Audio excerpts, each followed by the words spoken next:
A lot of us leave electronic devices plugged in when we're not using them and don't give it a second thought. But many everyday items can drain energy even when they're turned off.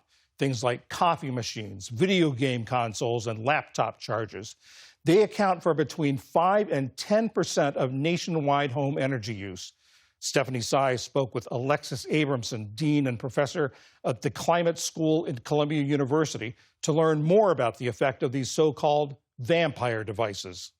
Alexis, thank you so much for joining us. So what exactly is a vampire device, and what are some of the everyday culprits we might find in our homes? So, vampire, or sometimes called phantom load devices, essentially are devices that consume electricity when they're plugged in, but maybe not actively in use. So, they might appear off, but they're still drawing a small amount of electricity. So, TVs are common culprits, game consoles, streaming devices, computers, monitors, printers, even phone and laptop chargers. And smart appliances, coffee makers, microwaves with those clocks on them, all can contribute to phantom loads. One quick question. If you turn off a power strip, is it still drawing energy as well? Usually not. So a power strip is usually not drawing much, maybe a tiny amount of electricity when it's off. But today there are things called smart power strips or smart plugs, and you can actually program those to turn on and off in various parts of the day. So maybe you leave the office at 6 p.m., you come back in at 8 a.m., and they actually can be programmed to be completely off or near completely off during that time period. So how much energy is being wasted this way? So relatively speaking, it's a small amount of energy per electronic device or per appliance. So we're talking about maybe 5%, maybe up to 10% of a total household's electricity use might be attributed to this phantom or vampire load.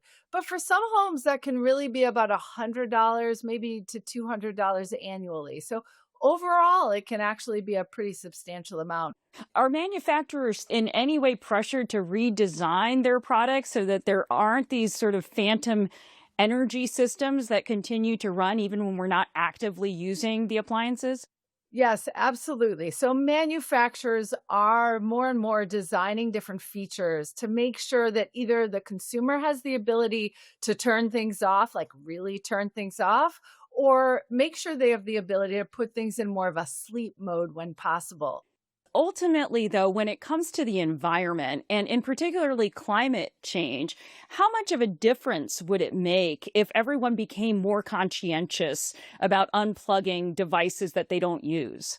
So, with respect to climate change, every electron saved is a reduction in the greenhouse gas emissions, usually, that goes into the atmosphere, and therefore that we have to worry about from a climate change perspective.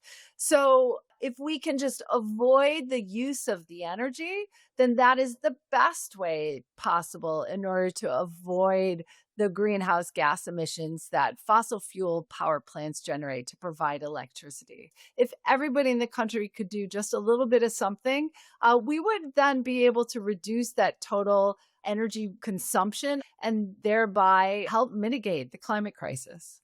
And what are some basic steps that somebody can do right away to ensure that their vampire devices in their homes are not sucking more energy than they need? Probably the easiest thing that people can do is unplug devices when they're not in use.